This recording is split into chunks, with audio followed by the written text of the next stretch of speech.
நீ என்ன நினைக்கிறேன்னா, ஏதாவது நடந்தாதான் கர்த்தர் என் பக்கம் இருக்கிறாருன்னு நினைக்கிற. நான் சொல்றேன், வேர்டு இருந்தாலே அவர் இருக்கிறாருங்கிற, நடக்கலைனாலே அவர் என் கூட இருக்கிறாருன்ற. நீ பார்த்தாதான் நம்புவேங்கிற, நான் கேட்டாலே நம்புவேன்டா. ஒரு வார்த்தை இருக்குடா, வாக்கு தத்தம் இருக்குது. ஆதியில் என்ன இருந்துச்சு? அப்ப பாக்குறது எல்லாமே எதனால வந்துச்சு? நீ எல்லாம் வரணும்னு கேட்கிற, எனக்கு வார்த்தை இருந்தா எல்லாம் வரும்னு தெரியும். நீ வரவைன்னு சொல்ற, எனக்கு என்கிட்ட இப்ப வேற எதுவுமே இல்லை, ஆனா என்கிட்ட வார்த்தை இருக்கு, இதை வச்சு ஜெயிச்சிருவேன் நான். ஜீசஸ் உடைய ரெஸ்பான்ஸ் என்னவா இருக்குதுன்னா, ஒன்னு நடந்தா நம்புவேங்கிற. இயேசு எனக்கு நடக்கணும்னு அவசியமே இல்லை, எனக்கு வார்த்தை இருக்கு. இன்னைக்கு இங்க உட்கார்ந்து இருக்கிறீங்கல்ல, நீங்க எதிர்பார்க்கிற நிறைய விஷயம் இப்போ உங்க வீட்டுல இல்ல. ஓகே, நீங்க எதிர்பார்க்கிற நிறைய விஷயம் இன்னும் நடக்கல, உங்களுக்கு தேவையானது இன்னும் நிறைய உங்களுக்கு கிடைக்கல. சோர்ந்து போகாதீங்க, அதை விட பெரிய வார்த்தை உங்க மேல இருக்குதுங்கிற. நான் இயேசு சொல்லி கொடுக்கிறாரு, டேய் கவலைப்படாத.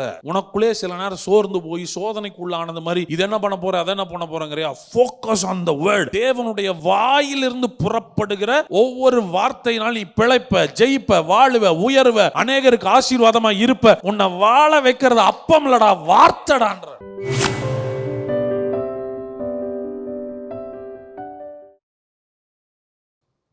நானும் பார்த்துட்டேன் நிறையா. நம்ம கேட்டோம்னா கேட்டது மாத்திரம் தான் கிடைக்குது, கேட்காம விட்டா கேட்காதெல்லாம் கிடைக்குது.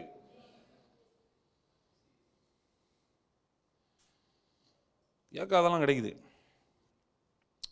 ஆண்டவர் அன்பை பொழிஞ்சிடுறார், பயங்கரமாக செய்கிறார். கேட்டோம்னா சுருக்கிறோம் ஆண்டவரை. கேட்காம ஆண்டவரை நேசிச்சா அடாடாடா அவருக்கு செஞ்சுக்கிட்டே இருக்கணும்னு தோணுது, செஞ்சுக்கிட்டே இருக்கு. அதனால தான் நான் சொல்கிறேன், இப்போ என்னன்னா, நீங்கள் ஒரு கட்டாயத்தின் பேரில் கர்த்தர்ட்ட வர்றீங்கன்னு வைங்களேன், நீங்கள் எதிர்பார்த்தது நடக்கலைன்னா நீங்கள் என்ன ஆயிடுறீங்க?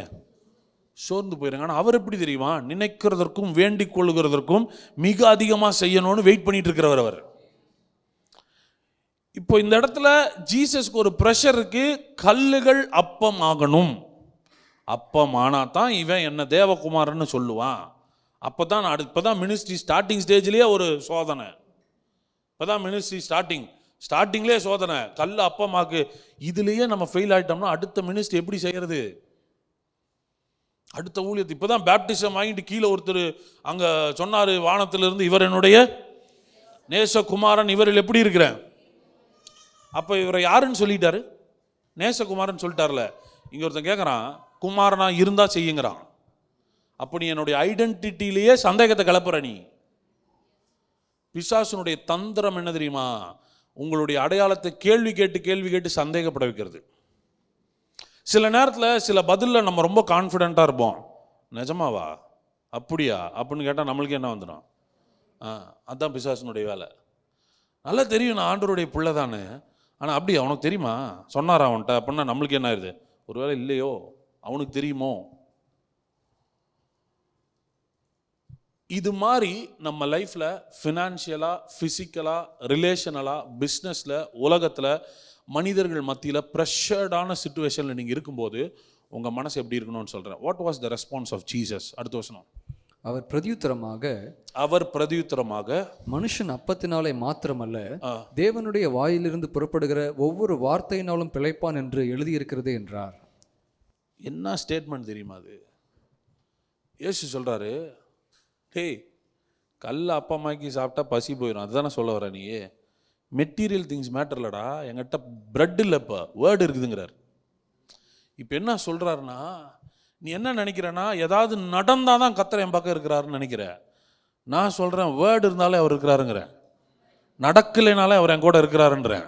நீ பார்த்தா தான் நம்புவேங்கிற, நான் கேட்டாலே நம்புவேன்டா. ஒரு வார்த்தை இருக்குடா, வாக்கு தத்தம் இருக்குது. ஆதியில் என்ன இருந்துச்சு? அப்போ ஆதியில் எதுவுமே என்ன இருந்துச்சு? அப்போ பார்க்குறது எல்லாமே எதனால வந்துச்சு? நீ எல்லாம் வரணும்னு கேட்குற, எனக்கு வார்த்தை இருந்தால் எல்லாம் வரும்னு தெரியும். நீ வரவைன்னு சொல்கிற, என்கிட்ட இப்போ வேற எதுவுமே இல்லை, ஆனால் என்கிட்ட வார்த்தை இருக்குது, இதை வச்சு ஜெயிச்சிருவேன் நான். ஜீசஸுடைய ரெஸ்பான்ஸ் என்னவா இருக்குதுன்னா, நீ கல்லுகளை அப்பமாக்கி ஒன்று நடந்தால் நம்புவங்கிற. இயேசு எனக்கு நடக்கணும்னு அவசியமே இல்லை. I have the word of God, எனக்கு வார்த்தை இருக்குது. இன்றைக்கி இங்கே உட்காந்துருக்கிறீங்கள, நீங்கள் எதிர்பார்க்குற நிறைய விஷயம் இப்போ உங்கள் வீட்டில் இல்லை. ஓகே, நீங்கள் எதிர்பார்க்குற நிறைய விஷயம் இன்னும் நடக்கலை, உங்களுக்கு தேவையானது இன்னும் நிறைய உங்களுக்கு கிடைக்கல. சோர்ந்து போகாதீங்க, அதை விட பெரிய வார்த்தை உங்கள் மேலே இருக்குதுங்கிறேன் நான். இப்போ இயேசு சொல்லி கொடுக்குறாரு, டேய் கவலைப்படாத, உனக்குள்ளே சில நேரம் சோர்ந்து போய் சோதனைக்குள்ளானது மாதிரி இது என்ன பண்ண போற அதை என்ன பண்ண போறேங்கிறியா? Focus on the word. தேவனுடைய வாயிலிருந்து புறப்படுகிற ஒவ்வொரு வார்த்தையினால் நீ பிழைப்ப, ஜெயிப்ப, வாழுவ, உயர்வ, அநேகருக்கு ஆசீர்வாதமா இருப்ப. உன்னை வாழ வைக்கிறது அப்பம் இல்லடா, வார்த்தைடான்ற. வார்த்தை வார்த்தை. இன்னைக்கு I just want to help you see the power of the spoken word. வாயிலிருந்து புறப்படுகிற வார்த்தை. ஆமென்.